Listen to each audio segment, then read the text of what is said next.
Jumpa kembali bersama saya Sandro Jabrik. Wong ganteng sak donya mohon untuk tidak menyebutkan nama dan identitas dalam peromongan ini karena peromongan ini saya naikkan dalam konten YouTube. Gimana Mbak E? Selamat malam juga Mas Sandro.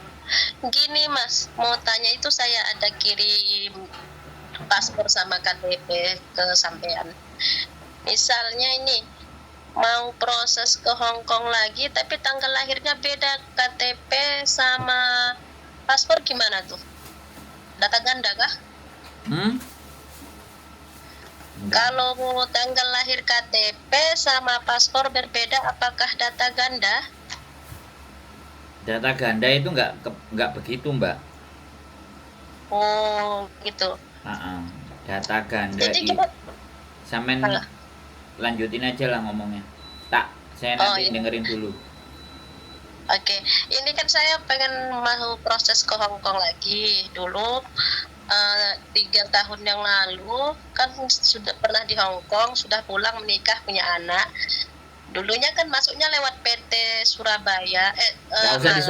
Nggak usah disebut PT-nya. Terus? Oh iya, terus kan itu di umurnya kan dituain kayak gitu. Jadi karena saya sudah pulang ke kampung, terus saya menikah, jadi data saya yang di KTP sama kakak itu sudah kembali ke data awal gitu, ke data asli saya. Nah sekarang yang paspornya ini tanggal lahirnya berbeda sama tahunnya. Itu gimana kalau saya mau proses? Kalau sampean proses ya harus disamakan dengan KTP Hong Kong.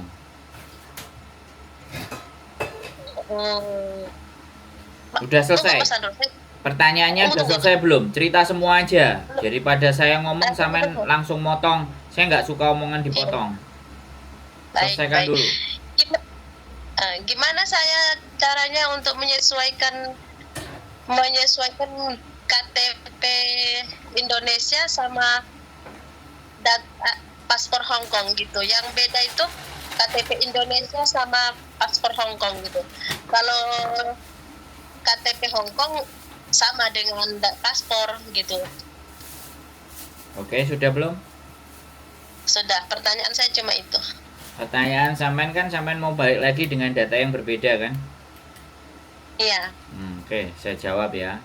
Saya ngomong jangan dipotong dulu. Sampai saya kasih kesempatan sampean ngomong. Jadi gini Mbak, kalau sampean ada perbedaan data KTP sampean dengan paspor sampean yang sudah jalan, ya kan? Otomatis kan sampean harus nyamakan. Nah kalau sampean nyamakan, sampean harus ketemu PT yang tepat, yang bisa ngatur itu semuanya. Kalau sampean ketemu PT yang nggak tepat, yang terjadi pasti akan banyak cangcing tongcrut, ya. Jadi semuanya itu diurus bisa disamakan di PT. PT ada PT yang bisa ngurusi. Salah satunya kalau dibantu dengan saya. Kalau di PT lain saya nggak berani berbicara dan saya juga tidak merekomendasikan PT lain. Karena anak-anak hari ini itu proses selalu sukanya adalah yang dekat rumah. Ya. Sedangkan PT yang dekat rumah belum tentu bisa menyelesaikan persoalan. Jadi itu bukan persoalan yang berat. Itu PT bisa ngatasi, tapi tidak semua PT. Nah, saya ngomongnya kayak gitu. Kalau di tempat saya udah biasa betulin kayak gitu. Data cuman paspor aja bisa berangkat ke Hong Kong, nggak ada identitas macam-macam. Cuman kan biayanya pasti agak sedikit lebih nambah. Satu itu. Terus yang ini saya jawab. Jadi jawaban pertanyaan sampean utamanya sudah kejawab sama saya. Nah, pertanyaan yang kedua, apakah sampean data ganda? Nah, yang dinamakan data ganda itu adalah kalau sampean masuk ke Hong Kong dengan 2 nama yang berbeda. Ya. Bukan, tidak. Enggak, saya ngomong.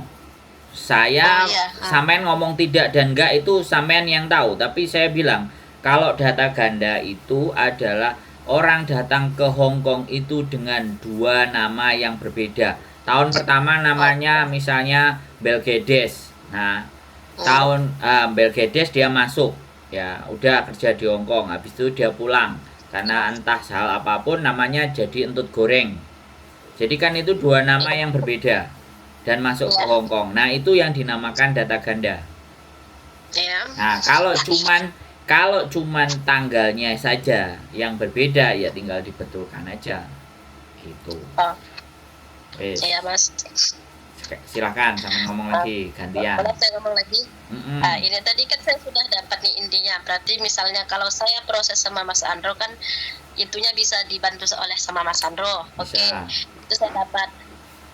Gimana itu data-data saya, apakah bolehkah saya kirim, apakah harus saya ikut? Karena gini Mas, saya daerahnya itu daerah Sumatera Utara, terus di sana itu tidak ada PT buat ke Hong Kong, yang dulu saya harus ke Jawa Timur. Karena saya sudah X nih ya, apakah bolehkah saya daftar proses, namun saya tunggu di rumah lalu data-datanya saya kirim ke PT Mas Andro kayak gitu? Oke, sudah. Giliran saya jawab. Baik. Oke. Jadi gini, Mbak. Proses samen kalau X itu gampang. Samen nggak nonton konten saya pasti sedikit-sedikit, nggak semuanya. Kalau semua samen pasti ngerti. Jadi gini, proses kalau sama saya tinggal samen scan aja data yang samen punya. Ya. KTP Indo, KK Indo, akte lahir Indo, surat cerai Indo, terus buku nikah Indo, semuanya yang sampean punya, data yang sampean punya, Indonesia punya, sampean tinggal scan. Sama Hongkong punya. Hongkong punya itu misalnya KTP sampean, kemudian paspor sampean. Jadi dari situ kan kita tahu di mana salahnya, ya. Karena data Indonesia sama data Hongkong sampean scan. Sekali lagi scan, nggak perlu asli. Scan dalam bentuk PDF dikirimkan ke kami. Jadi ketika dikirimkan ke kami bisa menyimpulkan persoalan sampean itu bagaimana. Tanpa sampean cerita itu, ketika data sudah sampean sampaikan, kita pasti akan tahu permasalahannya di mana. Satu, yang pertama itu. Yang kedua, sampean tinggal kirim foto seluruh badan, kemudian sampean bikin video KICUJK yang menjelaskan bagaimana sampean pernah bekerja di Hong Kong, kerjanya jaga apa, seperti apa, sampean bikin dalam video durasi 1 sampai 2 menit. Perkenalannya yang cepat aja di depan, nama saya, umur saya punya anak, saya janda atau saya menikah, saya punya suami, bla bla bla bla. Tapi yang lebih banyak sampean menceritakan, sampean pas bekerja di Hong Kong itu jaga apa. Kalau sampean masak, siu-siu masak Cina, masakan Cina, sampean ceritakan. Sampean bisa bikin podong, sampean ceritakan podongnya apa saja. Nah, makanan masak, kalau sampean nggak pernah masak dan nggak pernah apa, semuanya belanja di pasar, ya sampean misalnya jaga bubuk, ya kan, nganterin bubuk Fujian, apapun itu sampean ceritakan. Nah, dengan dua hal tadi sampean kasih ke kita arrange sampean untuk dapat majikan untuk foto dan video. Lah untuk berkas kita serahkan ke PT. Nah, ketika berkas sudah kita serahkan ke PT, begitu sampean dapat majikan, maka sampean kita kondisikan untuk datang ke PT. Dan datang ke PT-nya itu sekali lagi setelah deal dengan majikan. Bisa dipahami. Jadi tidak buang-buang banyak waktu. Ya, karena data sampean berbeda, ada sedikit kompensasi.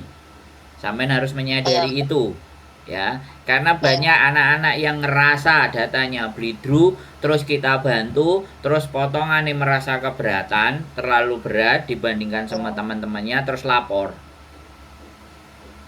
Siap. Bisa dipahami. Makanya nanti PT akan menjelaskan kalau seandainya sampean potongan melalui PT. Kalau potongan misalnya ditentukan PT-nya. Nah, ada dua kemungkinan. Saya langsung ngomong aja. Karena kalau sampean proses sama saya ini, jadi saya bisa menjelaskan. Maksimal karena sampean beda data itu di angka 2.300 dikali 6. Yang pertama itu, yang kedua ada yang 2.500 dikali 4. Jadi kita belum tahu sampean akan kita taruh di PT yang mana. Bisa dipahami? Nah, karena nanti tergantung melihat datanya dan tergantung majikan mana yang mau. Jadi paling penting itu. Jadi kalau sampean sudah nyodorin, misalnya ngasih ke PT dan ditahan, maka kita nggak bisa bantu banyak. Karena kalau sampean tahu di PT, pasti dokumen asli ditahan sama mereka. Kalau proses sama saya enggak. Proses sama saya terpenting adalah mendapatkan majikan. Karena tidak ada PT yang tidak mau memproses ketika kita ada majikan. Terlepas kita beda data, kita nggak punya A, nggak punya B, nggak punya C, kan dapat majikan. Iya, Mas. Bisa dipahami penjelasan saya? Insya Allah paham, Mas, paham. Nah, sekarang giliran, sampean mau nanya apa lagi? Nah, enak ngomong itu kayak gini. Gimana? Enggak, itu saja sih, Mas, soalnya mau berangkat ke Hong Kong lagi. Jadi tadinya sedikit ragu, alhamdulillahnya sudah dapat penjelasan. Berarti gini, Mas, kalau saya nanti udah deal dapat majikan baru ke PT langsung berangkat gitu ya? Ya, kan itu lebih enak, nggak buang-buang waktu. Berarti kalau dana dari saya dari Sumatera ke Jawa Timur itu saya atau ke Jakarta itu saya nanggung ya kan? Ya, Gitu ya kan? sampean sendiri. Ya kalau sampean misalnya sekali lagi meminta, ya kan, meminta, ya kan, nanti dipotong. Nah itu tinggal urusan sampean sama PT. Oh gitu siap Mas, paham Mas. Ya, dan sekali lagi saya sampaikan, mumpung di depan saya tidak pernah menjanjikan dapat majikan yang baik, satu ya. Iya, Mas. Saya tidak pernah Iya. menjanjikan. Yang kedua, saya juga belum pasti memastikan sampean akan bisa dapat majikan karena semuanya akan tergantung dari bagaimana sampean KISUJK dan bagaimana data sampean. Nah, nanti ketika data semuanya sudah dikirim, istri saya akan memverifikasi lagi, memvalidasi lagi, bertanya-tanya lagi. Karena bagaimanapun kita kan akan menyodorkan ke majikan. Otomatis nggak mungkin kita hanya dengerin videonya sama baca biodatanya. Pastinya akan bertanya ke sampean. Bisa dipahami? Mas. Untuk lebih detail dijelaskannya kepada majikan. Baru ada majikan telepon. Nah, penting juga bagi sampean. Ini saya selalu jelaskan semuanya. Biar nanti nyampe di Hongkongnya wis gak jeglek. Karena banyak anak-anak yang ex juga itu belum tentu bisa. Saya jelaskan lagi.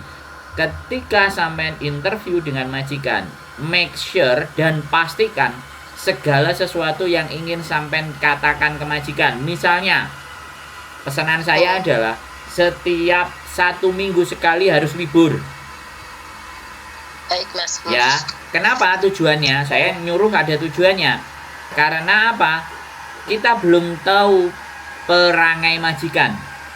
Jadi kita harus minta libur dulu. Nah, setelah kita bisa libur 1 bulan, 2 bulan, sampai ngerasa bahwa majikannya enak, asik, ya sudah, baru dinego, nggak usah libur, minta dibayar. Jadi jangan dibiasakan untuk nggak usah libur. Itu penting ya. Saya sampaikan itu pertama. Terus yang kedua, hari Minggu minta kalau libur nggak perlu kerja dan semuanya sampaikan di depan.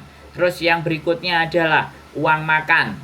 Saya makannya dikasih apa, dikasih uang makan. Dipastikan ya. Kalau persoalan kamar, tempat tinggal, sampai tidurnya di sebelah mana, silahkan sampai pertimbangkan sendiri. Jadi jangan agent yang suruh ngomong ya. Kadang ada yang saya butuh makan nasi, saya harus makan nasi. Bisa dipahami maksud saya? Paham, Mas. Terima kasih banyak solusinya. Jadi saya dengan siapapun sampean proses, saya sudah memberikan informasi yang sebaiknya, sebagus-bagusnya. Ya, sekali lagi, karena banyak teman-teman nyampe di Hongkong yang ngeluh A, ngeluh B, ngeluh C, ngeluh D. Karena ngeluh kan saya berpikir, masalahnya ada di mana? Oh, ternyata di interview. Ya sudah, saya harus memberikan bekal kepada siapapun yang mau interview. Harus menyampaikan A, harus bertanya B, harus bertanya C. Kalau temen jaga mbah, make sure dan pastikan bisa ngomong sama mbahnya. Iya, Mas. Karena kalau majikan itu jujur, nggak ada CC yang mau. Iya, Mas. Semakin majikan itu jujur, nggak ada CC yang mau. Nggak mau. Akhirnya bohong. Agennya ikut bohong. Karena majikan bohong, agen bohong, yang remuk sampean. Iya, Kalau Mas. yang remuk sampean, nanti nge-blacklist agennya. Padahal, sekali lagi, ya. Sekali lagi, saya bilang. Kalau majikan jujur semua diceritakan, nggak pernah ada yang, ya ada kebanyakan CC itu nggak mau. Iya, Mas. Bisa dipahami? Bisa, Mas. Insya Allah paham Mas. Ada yang mau ditanyakan lagi? Loh, enak kalau ngomong sama saya. Tidak ada Mas, itu saja untuk saat ini. Nanti jika memang saya sudah mantap, saya hubungi Mas Sandro lagi ya. Iya. Terima kasih banyak Mas Sandro. Ye, Selamat sehat siang. selalu. Yuk, selamat malam. Bye-bye. Bapak. Oke, teman-teman, ya, itu proses. Ya, sekali lagi kembali lagi bahwa saya selalu mengingatkan dan selalu juga menyampaikan, ya, tidak harus dengan kami. Ya, tidak harus dengan kami. Dengan siapapun boleh, tapi pahami kisi-kisi dan kriterianya dan bagaimana harus seperti apa supaya jangan sampai keteleyek. Keep stay tune my YouTube channel and see you next video. Bye bye.